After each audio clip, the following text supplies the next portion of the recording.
भाई इससे पहले की वीडियो शुरू करें आप लोग ये वाली वीडियो देखो, मजा आ जाएगा। कल जो स्टुअर्ट ब्रॉड ने ये बात बोली है, as a test player, as a cricketer मैं हिल गया हूं।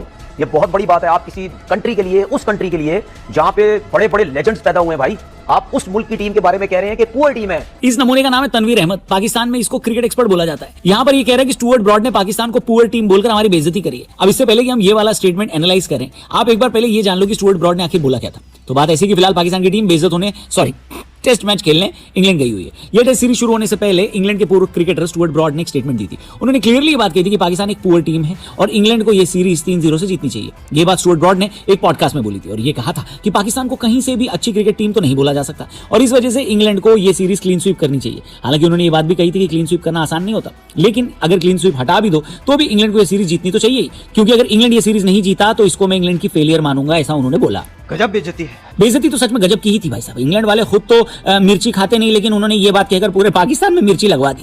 पाकिस्तान में इस बात को लेकर, इस बयान को लेकर बहुत बवाल हुआ और बहुत लोग नाराज हुए। जैसे कि तनवीर अहमद का बयान आपने सुना, जहां पर वो कह रहे हैं कि पाकिस्तान को पुअर टीम नहीं कहना चाहिए था। भले ही हम 3-0 से हार जाएं, लेकिन इसके बावजूद भी हम किसी को पुअर टीम नहीं कहेंगे। हमारे यहाँ भी तो जिम्बाब्वे खेलने आती है, हमने उन्हें कभी पुअर कहा क्या? हेलो, अरे कहना क्या चाहते हो? तनवीर भाई को शायद थोड़ी सी कंफ्यूजन हो गई। स्टुअर्ट ब्रॉड जब पाकिस्तान को पुअर टीम कह रहे थे तो उनकी परफॉर्मेंस के लिए कह रहे थे। उनका मतलब ये थोड़ी ना कि पाकिस्तान के पास डिनर करने के पैसे नहीं है, बहुत गरीब टीम है ना। हो सकता है पैसे सच में ना हो, लेकिन ब्रॉड का मतलब पैसे से नहीं, परफॉर्मेंस से था। और अगर पाकिस्तान इस टेस्ट सीरीज में 3-0 से हार जाती है तो सच में उसको पुअर टीम ही बोला जाएगा। हालांकि जैसा मैंने कहा, इस बात पर पाकिस्तान में बहुत लोगों को मिर्ची लगी है। सलमान बट ने भी इस बात पर काफी स्ट्रॉन्ग रिएक्शन दिया और कहा कि स्टुअर्ट ब्रॉड को ऐसा नहीं बोलना चाहिए था, क्योंकि इंग्लैंड का खुद का रिकॉर्ड देख लो, जब ऑस्ट्रेलिया में जाते हैं तो कैसा परफॉर्म करते हैं। और ये बात बिल्कुल सही, इंग्लैंड भी इस वक्त कोई अच्छी टीम नहीं है। इनफैक्ट पाकिस्तान की तरह उनके भी वर्ल्ड टेस्ट चैंपियनशिप फाइनल में जाने के चांसेस 0 ही हैं, समझ रहे हो। लेकिन एक टीम के पास दो चॉइस होती है, या तो चुपचाप सुन लो या फिर अपने परफॉर्मेंस से सामने वाले को जवाब दो। पाकिस्तान वाले चुपचाप सुन नहीं पाए, लेकिन उन्होंने दूसरा ऑप्शन भी सिलेक्ट नहीं किया, यानी कि अपनी परफॉर्मेंस से जवाब भी नहीं दे पाए पाकिस्तान वाले। इंग्लैंड ने इतनी बुरी तरह से पाकिस्तान को पेला कि 2 दिन से उनकी टीम पेट के बल सो रही होगी, क्योंकि पिछवाड़ा तो बुरी तरह से सूज गया होगा नहीं। इस टेस्ट मैच में पाकिस्तान बुरी तरीके से एक्सपोज हुआ है। सबसे पहले तो पाकिस्तान के खुद के क्रिकेट फैंस को ये लग रहा है कि पिच देखकर उनके रेगुलर कप्तान बाबर आजम की चीरी फटी की जय हो गई है और उन्होंने खुद को इंजर्ड बोलकर इस टेस्ट मैच से बाहर कर लिया है। इस वजह से शुरू से ही पाकिस्तान डिसएडवांटेज में थी और क्योंकि उनकी कप्तानी सलमान अली आगा ने करी है तो भाई साहब और सोने पे सुहागा। अगर आप भूल गए तो आगा जी कौन है तो आपको याद दिला देते हैं। हेलो, 21 वाला मैच चाहिए, 21 वाला मैच चाहिए, कोई बाइकआउट नहीं चाहिए। देखो, आगा जी का फॉर्मूला एकदम सिंपल है, वो मैच आपको बिल्कुल दे देंगे, लेकिन तारीख 1 से लेकर 31 की नहीं होनी चाहिए। इसके अलावा किसी भी डेट का मैच होगा, आप आगा जी से मांग लो, वो दे देंगे। क्योंकि पाकिस्तान इस टेस्ट मैच में पहले बैटिंग करने उतरा और पहली बॉल पर अजान अवैस आउट हो गए और यहीं से पाकिस्तान की लंका लगनी शुरू हो गई। हालत इतनी खराब थी कि अब्दुल्ला शफीक को छोड़कर एक भी बल्लेबाज हाफ सेंचुरी नहीं लगा पाया और पाकिस्तान 171 पर ऑल आउट हो गई। इस टेस्ट मैच में एक और मजेदार चीज हुई, जब पाकिस्तान 171 पर ऑल आउट हुई तो उनके 5 विकेट ऑली रॉबिन्सन ने लिए थे और 5 विकेट जोश टंग ने लिए थे। जनरली जब कोई गेंदबाज 5 विकेट लेता है तो वो मेमोरियल के तौर पर गेंद अपने साथ वापस ले जाता है, लेकिन यहाँ पर तो पाकिस्तान के 5-5 विकेट इन दोनों ही गेंदबाजों ने आपस में बांट लिए थे। तो फिर डिसाइड नहीं हो पा रहा था कि ये गेंद किसके पास जाएगी और तभी दोनों ने डिसाइड किया कि दोनों गेंद रख लेते हैं। हाँ, इन लोगों ने ग्राउंड स्टाफ से बात करी, अंपायर से परमिशन ली और फिर बॉल को आधा-आधा काट लिया और दोनों आधी-आधी बॉल लेकर घर गए। भाई साहब, मुझे तो नहीं याद है कि क्रिकेट के इतिहास में कभी ऐसा हुआ हो कि मेमोरी के तौर पर आधी बॉल काट कर कोई ले गया हो। बताइए आप, है कि नहीं? बात तो सही है। खैर, पाकिस्तान जब 171 पर ऑल आउट हुई तो उनके फैंस को लगा कि शायद बॉलिंग पिच है, इस वजह से हमारे बल्लेबाज बैटिंग नहीं कर पाए। लेकिन जैसे इंग्लैंड के बल्लेबाज बल्लेबाजी करने आए, सबको पता चल गया कि भाई पिच तो असल में बैटिंग की ही पिच थी। पाकिस्तान के उलट इंग्लैंड के 4 बल्लेबाजों ने हाफ सेंचुरी लगाई, जिसमें से हाईएस्ट स्कोरर हैरी ब्रूक रहे, जिन्होंने 91 बनाए। मजे की बात यह है कि हैरी ब्रूक का कैच 1 रन के स्कोर पर आगा जी ने ही छोड़ा था। बताओ, इंडियंस का तो इस मैच में खाली ये फोकस था कि किसी तरीके से पाकिस्तान वाले जो रूट को जल्दी आउट करते हैं, क्योंकि जो रूट सचिन तेंदुलकर का रिकॉर्ड तोड़ने के करीब है। लेकिन पाकिस्तान वालों ने उनके भी 66 रन बनवा दिए, 66। मजे की बात यह थी कि जो रूट को अपना टेस्ट एवरेज 50 के ऊपर ले जाने के लिए 67 रन बनाने थे, लेकिन पाकिस्तान ने उनको 66 पर आउट कर दिया, जिसकी वजह से जो रूट की टेस्ट एवरेज इस वक्त 49.99 की हो गई है। 171 के जवाब में इंग्लैंड वाले 409 रन 409 बनाने में कामयाब हो गए और पाकिस्तान को अच्छी खासी लीड मिल गई।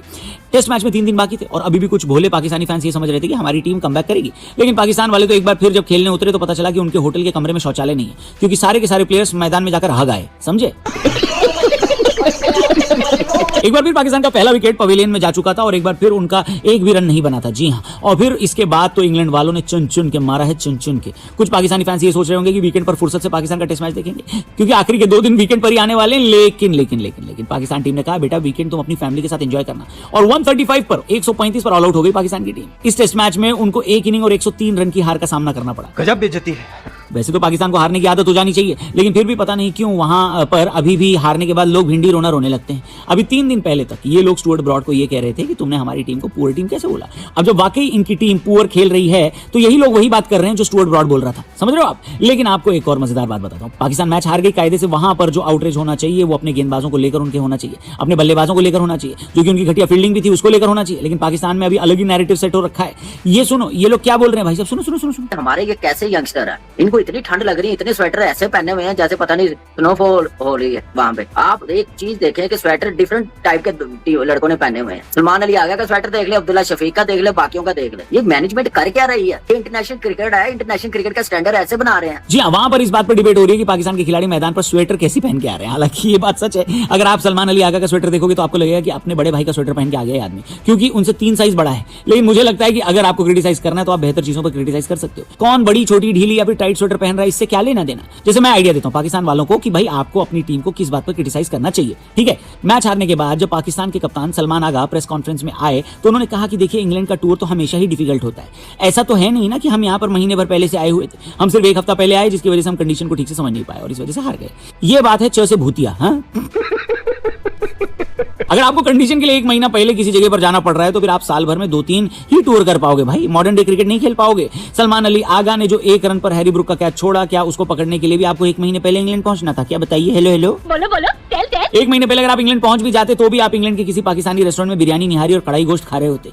उसका क्रिकेट से कोई लेना देना नहीं था। वेकेशन करनी तो सीधे सीधे बोल दो ना भाई। हेलो, बात तो सही है। तो कुल मिलाकर बात यह कि पाकिस्तान की क्रिकेट का हाल मुंह से मूंगफली टूटती नहीं लेकिन पिछवाड़े से अखरोट तोड़ने वाला मामला हो गया है।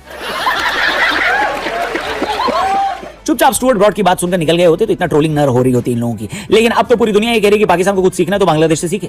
ऑस्ट्रेलिया जाकर ऑस्ट्रेलिया के नाक में दम कर रखा है बांग्लादेश ने। हेलो, हालांकि कल बांग्लादेश 64 रन पर ऑल आउट जरूर हो गई, लेकिन दिन का खेल खत्म होने तक उन्होंने ऑस्ट्रेलिया के भी 8 विकेट गिरा दिए थे। और ऐसा नहीं है कि पहले दिन के खेल के बाद आप ये बोल सको कि ऑस्ट्रेलिया ये मैच 100% जीत जाएगी। यानी बांग्लादेश ऑस्ट्रेलिया जाकर बेहतर प्रदर्शन कर रही है। क्या आपको भी लगता है कि पाकिस्तान वालों को बांग्लादेश से सीखना चाहिए क्रिकेट कैसे खेलते हैं? क्योंकि अगर आप देखोगे तो एशिया में इंडिया तो उनसे वैसे ही बहुत आगे निकल गई। अब तो श्रीलंका, बांग्लादेश और अफगानिस्तान भी पाकिस्तान से बेहतर खेलने लगी है। और वो दिन दूर नहीं जब ओमान और हांगकांग जैसी टीम भी पाकिस्तान से बेटर खेलने लगेगी, बेहतर खेलने लगेगी, है कि नहीं? बात तो सही है। खैर, पाकिस्तान क्रिकेट के इस ड्रामे पर अगर आपको कुछ कहना है कमेंट बॉक्स खुला हुआ है, चैनल को सब्सक्राइब करना। थैंक यू फॉर वॉचिंग, जल्दी मिलते हैं। जय हिंद।